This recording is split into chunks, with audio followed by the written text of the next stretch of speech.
आप देख रहे हैं यूनिवर्सल न्यूज टुडे। नमस्कार, मैं विनय शर्मा दिन भर की खबरों के साथ। सर्वप्रथम उन तमाम सभी दर्शकों को ढेर सारी हार्दिक शुभकामनाएं, बधाइयां, जिनका आज जन्मदिन है। रूस यूक्रेन युद्ध लगातार विनाश की ओर बढ़ते जा रहे हैं। युद्ध के 11वें दिन आज रूस के राष्ट्रपति पुतिन ने पश्चिमी देशों के प्रतिबंधों को युद्ध का ऐलान बताया। उन्होंने यूक्रेन को चेतावनी देते हुए कहा कि एक देश के तौर पर उसकी मान्यता खतरे में है। यूक्रेन को नो फ्लाई जोन लागू नहीं करने के नाटो के फैसले पर कहा कि इस तरह के फैसले में साथ देने वाले देशों को यूक्रेन की तरफ युद्ध का ऐलान समझा जाएगा। उन्होंने रूसी अर्थव्यवस्था को नुकसान पहुंचाने के लिए लगाए जा रहे प्रतिबंधों को लेकर पश्चिमी देशों पर भी निशाना साधा। उन्होंने कहा कि यह सब युद्ध की घोषणा के समान है।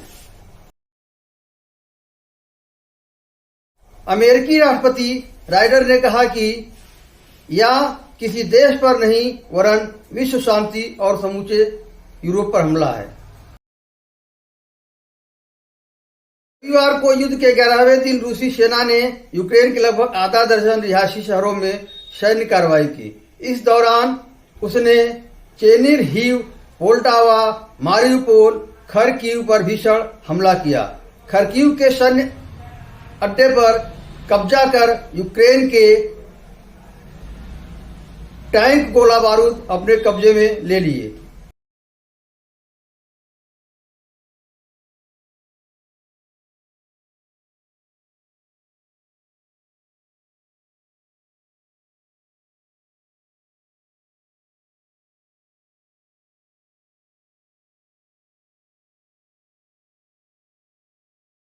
यूक्रेन ने अपने 11 शहरों में गैस की सप्लाई बंद कर दिया है।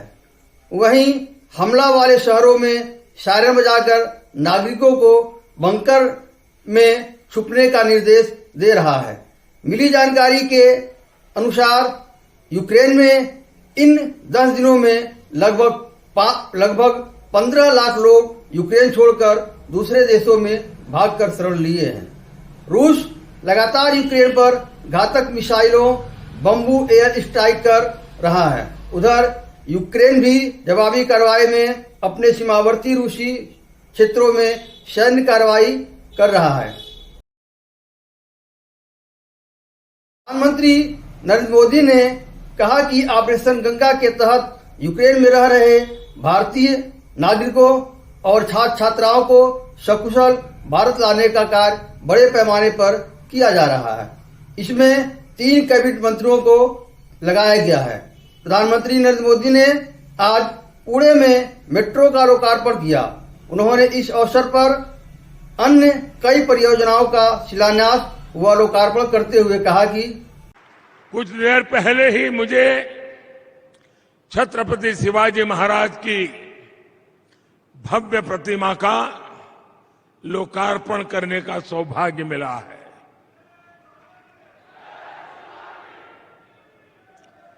हम सभी के हृदय में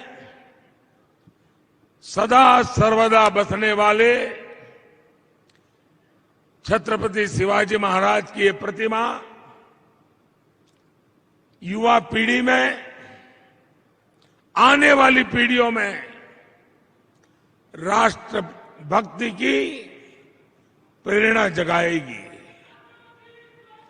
आज पुणे के विकास से जुड़े अनेक अन्य प्रकल्पों का उद्घाटन और शिलान्यास भी हुआ है। ये मेरा सौभाग्य है कि पुणे मेट्रो के शिलान्यास के लिए आपने मुझे बुलाया था और अब लोकार्पण का भी आपने मुझे अवसर दिया है।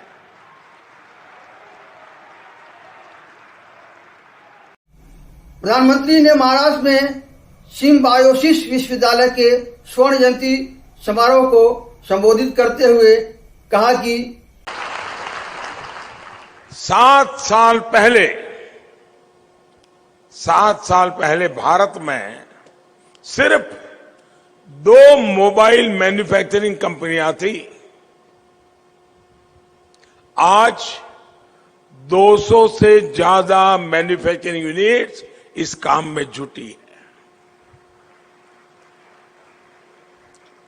डिफेंस में भी दुनिया के सबसे बड़े इंपोर्टर देश की पहचान वाला भारत आज डिफेंस एक्सपोर्टर बन रहा है।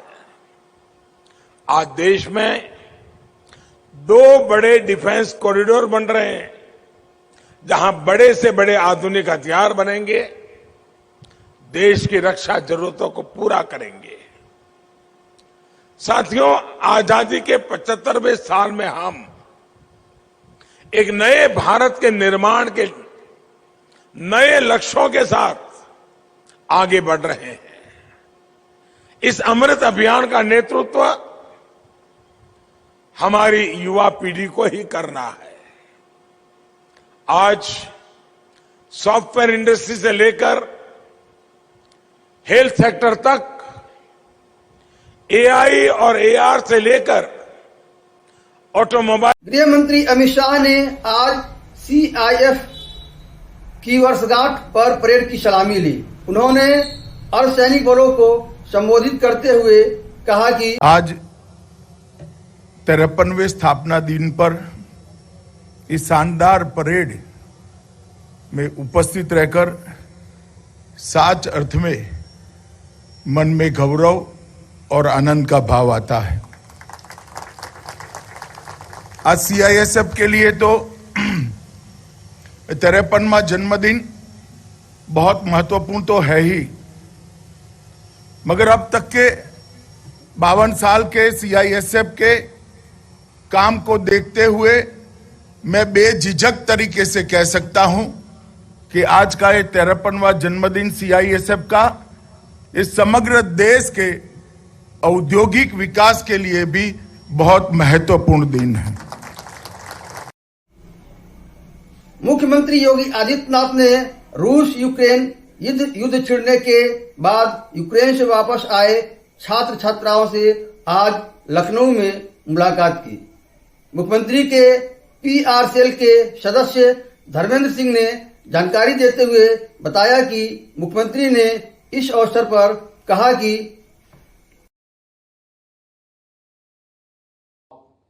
एमबीबीएस में फाइनल ईयर था, या जो 4th ईयर के थे या 3rd ईयर के हैं, 2nd ईयर में हैं, इनकी आगे की पढ़ाई कैसे जारी रखी जा सकती है, इस पर नेशनल मेडिकल काउंसिल भारत के अंदर बना हुआ है। जो पहले मेडिकल काउंसिल ऑफ इंडिया था, वही नेशनल मेडिकल काउंसिल के रूप में इस समय भारत में काम कर रहा है।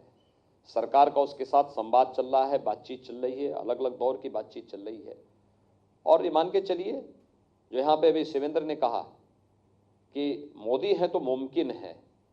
प्रधानमंत्री मोदी जी बच्चों के भविष्य के प्रति पहले आपकी सुरक्षा आवश्यक थी, सुरक्षित वापस करने की तैयारी। 4 मंत्री कैंप कर रहे हैं। मुझे लगता है किसी भी देश के मंत्री आपने नहीं देखे होंगे जो बॉर्डर पर रह करके अपने देश के नागरिकों को बचा रहे हों। अकेले भारत सरकार के मंत्री वहां काम कर रहे हैं। प्रधानमंत्री मोदी जी स्वयं 4 से 5 बार बैठक कर चुके हैं और वहां रूस के राष्ट्रपति से भी बातचीत कर चुके हैं। लगातार अगल बगल के देशों के साथ बातचीत करना, उनके साथ बातचीत करके सुरक्षित अपने नागरिकों निकाल करके सुरक्षित उनके घरों तक पहुंचाने के लिए जो कार्रवाई प्रारंभ हुई है, ये आप सबके सामने है।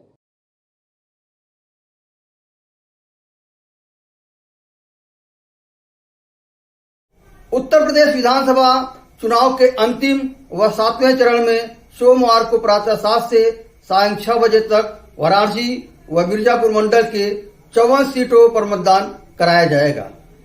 मतदान के लिए पार्टियां अपने जिला मुख्यालय से भारी सुरक्षा बलों के साथ अपने अपने बूथों के लिए रवाना हुई। बिहार पटना से एक तस्वीर वायरल हुई है। उस तस्वीर का हमारे संस्थान, हमारे चैनल से कुछ भी लेना देना नहीं है। तस्वीर में बताया गया है कि बिहार के डीजीपी रेस में अव्वल आने के चक्कर में मुंह के बल गिर गए हैं। बिहार सरकार होली के पहले आगामी 9 मार्च को शराबबंदी को लेकर एक अहम बैठक करने वाली है।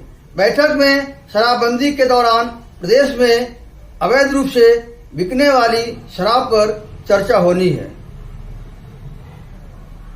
राजस्थान के भीलवाड़ा में एक अध्यापिका द्वारा विवादित किताब बांटे जाने पर प्राथमिकी दर्ज कर अध्यापिका को जेल भेजा गया।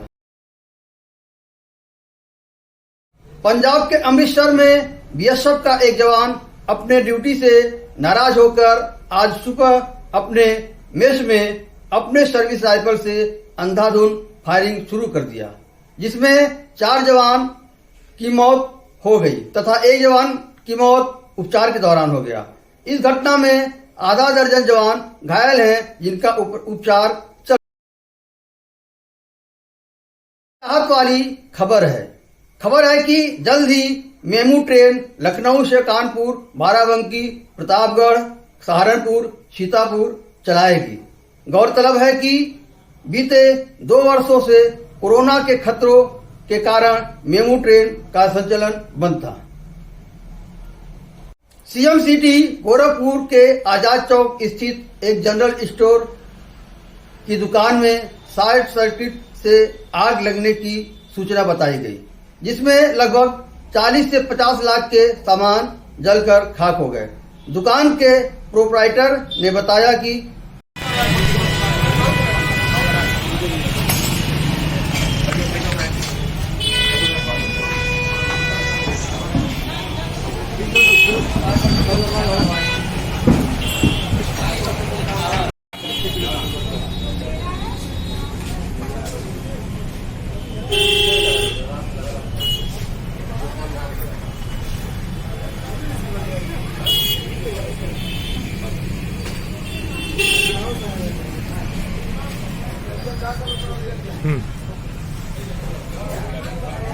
क्या नाम है आपके?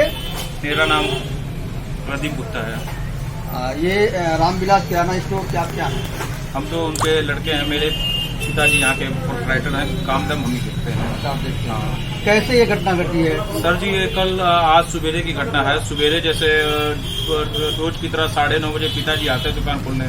मैं तो आता हूँ 11-12 बजे। डेली की तरह सवेरे पिताजी 9:30 बजे दुकान खोलने आते हैं। जैसे वो मतलब शटर खोल के वो शीशा खोले, पूरे आग की फपट पूरा बाहर और पूरा धुएं का अंबार, पूरा सामान जल के राख हो चुका था। शॉर्ट सर्किट से आग लग गई थी रात में। कितने का लगभग? कम से कम सर 45 से 50 लाख रुपए का नुकसान हो गया सर।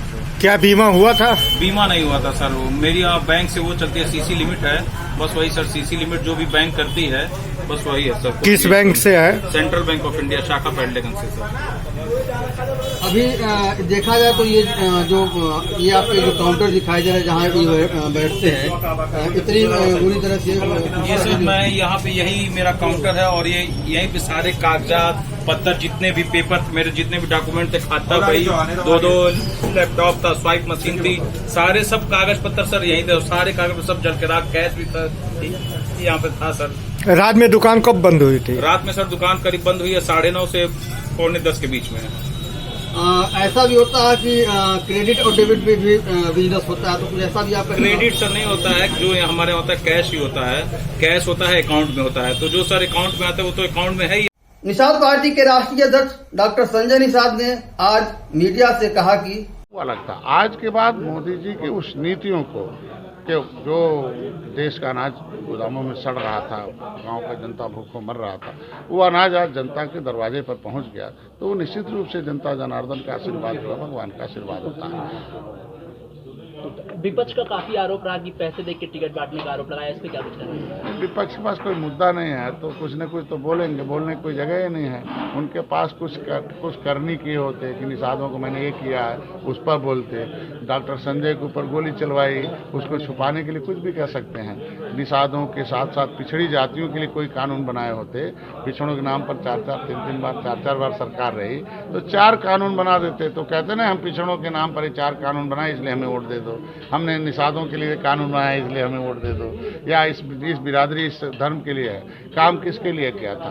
बस तुष्टीकरण की नीति अपना। आज तो कहते ना कि 80% वोट हमारा है, एनडीए का है, 20 में बंटवारा है। वो जालीदार टोपी वाले जो है ना, वो कहते ऊपर अल्लाह नीचे मल्लाह, उनके सल्लाह से हमारा पेट अनाज आ रहा, घर में मकान में हमारे खाते में पैसा आ रहा, हमारे बेटे का इलाज हो रहा। आज जालीदार टोपी में बंटवारा हो गया। जालीदार टोपी वाले कहते तीनों सपा बसपा कांग्रेस जाली है, हमारा पेट खाली है, हमारा घर खाली है, हमारा जेब खाली है।